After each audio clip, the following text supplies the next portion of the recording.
അതുകൊണ്ട് എന്റെ പ്രിയമുള്ളവരോട്, ഈ ലോകത്തിന് ഇനി ഒരുപാട് കാലമൊന്നും ആയുസില്ല പൊന്നുമോരെ. കാരണം ഞാനും നിങ്ങളും കണ്ടുകൊണ്ടിരിക്കുകയാണ് ആലിമീങ്ങളുടെ മരണം ഈ ലോകത്തിന്റെ നാശവാ, ആലിമീങ്ങളുടെ മരണം ഈ ലോകത്തിന്റെ അവസാനവാ. എല്ലാ വിഭാഗം, അത് AP ആകട്ടെ IK വിഭാഗമാകട്ടെ, ആലിമീങ്ങളെല്ലാവരും അള്ളാഹു ആദരിച്ചവരും ബഹുമാനിച്ചവരുമാ. ഞാൻ സംഘടന പറയുന്നില്ല.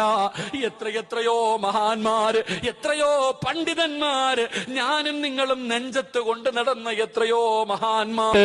അതുകൊണ്ട് എന്റെ പ്രിയപ്പെട്ടവരോട് ഓർമ്മപ്പെടുത്തുകയാ, എന്റെ പ്രിയപ്പെട്ട സഹോദരാ, ലോകം നശിക്കാറായി, ആകാശം മുഴുവനും തലയിലേക്ക് വീഴാ സമയമായി. അതിന്റെ അടയാളങ്ങളാ കണ്ടുകൊണ്ടിരിക്കുന്നത്. അതുകൊണ്ട് സ്വന്തം കാര്യം നോക്കിക്കോ. ഇദാ ജാ നസ്റുല്ലാഹ്